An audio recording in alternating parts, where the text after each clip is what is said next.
नमस्कार। हम प्रगतिवाद के साहित्य की विशेषताओं को देख रहे थे। प्रगतिवाद का समय 1936 से लेकर के 1947 तक का समय है।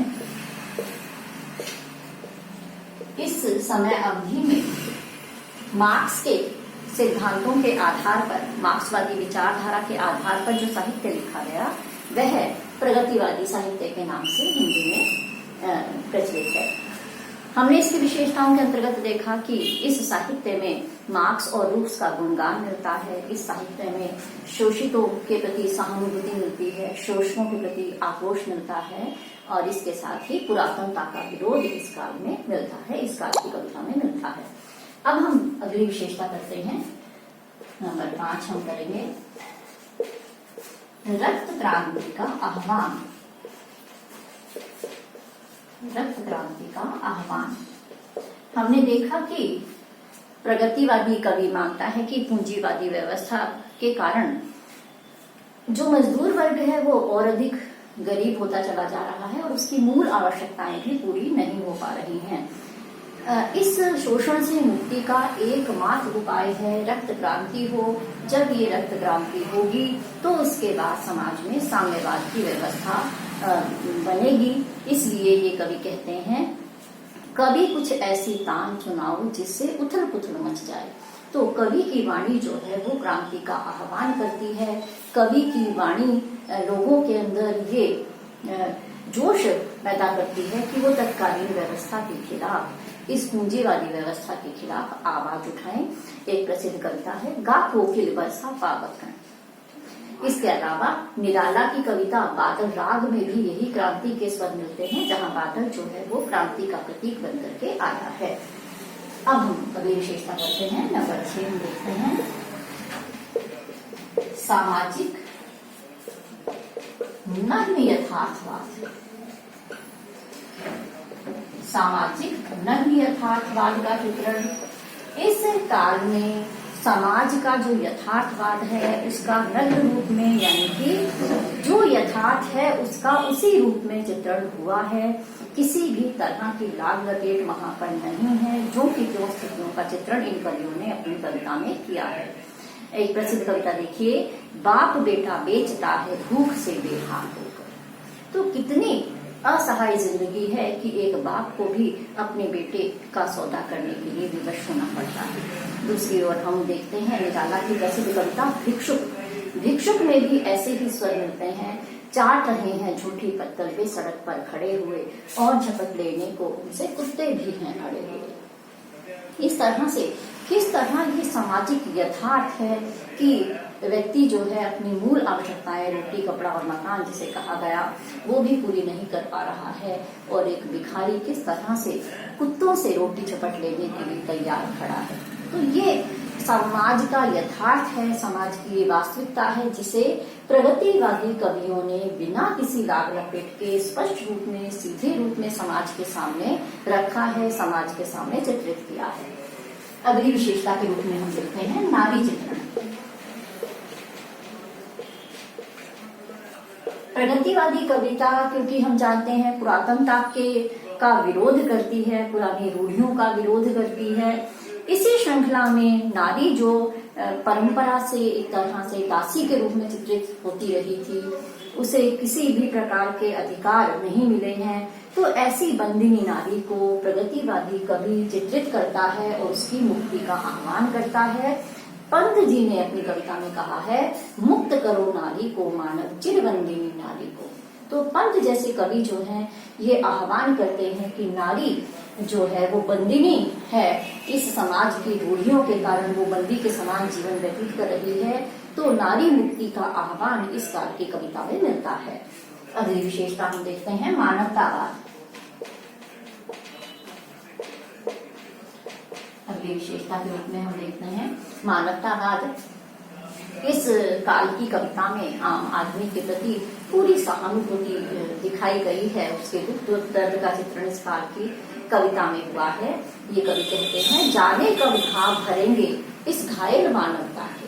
क्योंकि मानवता घायल हो चुकी है, शोषण के कारण ये मानव जो है वो दुखी जीवन यापन कर रहा है। ऐसे में मानवता की ये जो घायल अवस्था है, मानव जो दुख पीड़ा सह रहा है, न जाने कब ये स्थिति आएगी कि मानव मात्र को उसके अधिकार मिल पाएंगे, जाने कब सच्चे होंगे सबकी सपने सबकी संख्या, न जाने सबकी समानता का जो सपना देखा गया है वो कब पूरा होगा। ऐसी साम्यवादी स्थिति कब आएगी जब समाज में सब एक जैसे होंगे।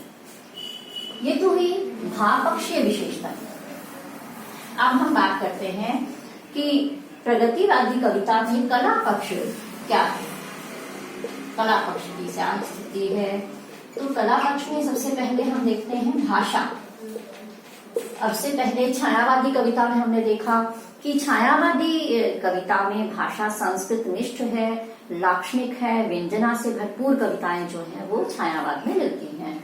लेकिन अगर हम प्रगतिवादी कविता को देखते हैं तो प्रगतिवादी कविता क्योंकि आम जन के निकट पहुंच गई है, मजदूर वर्ग का इसमें चित्रण हो रहा है, उनके कष्टों का चित्रण हो रहा है, इस कारण से भाषा भी अभिधामूलक हो गई है। सीधी सपाट भाषा में ये लोग अपनी बात को आम जनता तक पहुंचाते हैं। तो यहाँ लक्षणा और व्यंजना नहीं बल्कि अभिधामूलक भाषा का प्रयोग हुआ है, सीधी बात सीधे तौर पर कहते हैं।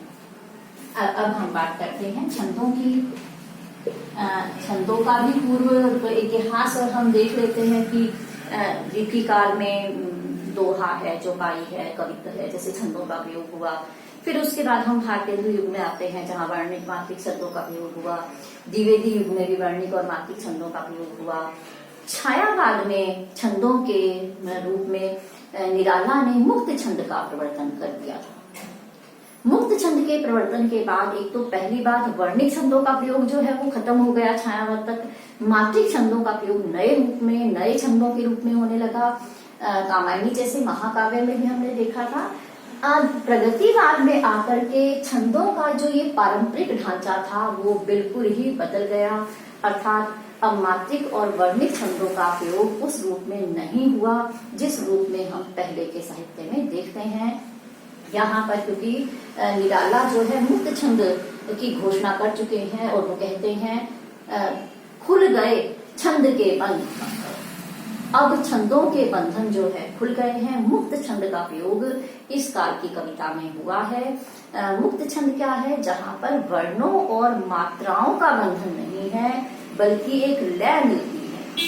वह तोड़ती पत्थर मैंने देखा उसे इलाहाबाद के पथ पर, वह तोड़ती पत्थर। तो यहाँ पर छंद का रूप बंधन तो है लेकिन लय का बंधन है, वर्णों और मात्राओं का बंधन यहाँ पर नहीं मिलता है। तो इस काल की कविता में वो मात्रिक और वर्णिक छंद नहीं दिखाई देते हैं।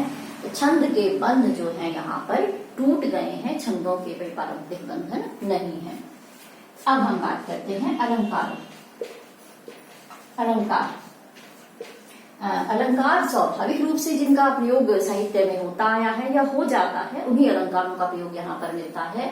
जबरन या काव्य सौंदर्य की दृष्टि से या काव्य को सुंदर बनाने के उद्देश्य से ही, बाह्य पक्ष को सुंदर बनाने की दृष्टि से ऐसा नहीं किया गया है। स्वाभाविक अलंकारों का प्रयोग यहाँ पर मिलता है। पंत जी कहते हैं तुम वहन कर सको जनमानस में मेरे विचार, तुम वहन कर सको जनमानस में मेरे विचार, वाणी मेरी चाहिए क्या तुम्हें अलंकार।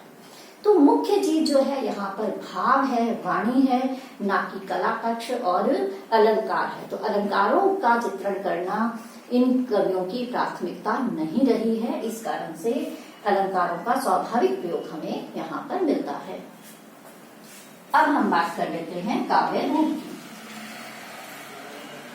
काव्य रूप हम जानते हैं प्रबंध और मुक्तक, दो रूपों में काव्य जो है वो हमारे यहाँ लिखा गया है। प्रबंध काव्य द्विवेदी युग में भी मिलता है, छायावाद में भी मिलता है, परंतु प्रगतिवादी साहित्य में काव्य का यह रूप यानी कि प्रबंध काव्य नहीं मिलता है। मुक्तक रूप में भी काव्य रचना हुई है और जो प्रगतिवादी कवि हैं उनके लगभग काव्य जो है वो मुक्तक ही हैं। मुक्तक में ही उन्होंने मार्क्सवादी दृष्टिकोण की प्रगतिवादी विचारधारा की अभिव्यक्ति की है। तो ये तो हमने बात की है कला पक्ष की, जहाँ भाषा है, छंद है, अलंकार है। अब एक बात हम और कर लेते हैं कि ये प्रगतिवाद जो 1936 से शुरू होता है और 1943 में ही खत्म हो जाता है। और किस तरह से हमने देखा बड़े बड़े अधिवेशन हुए, प्रेमचंद ने अध्यक्षता की और उसके बावजूद जो है ये काव्य धारा 1943 में ही साहित्य में जो है विदा हो गई और इसके बाद नई कविता आ गई। तो इसकी सीमाएं क्या रही, प्रगतिवादी कविता की सीमाएं क्या रही कि जिसके कारण से ये साहित्य धारा जो है वो विदा हुई। तो इसका एक प्रमुख कारण जो विशेषता के रूप में पहले तो हमने देखा कि मार्क्स और रूस का गुणगान किया है। तो मार्क्स की जो विचारधारा है वो भौतिकवादी विचारधारा है।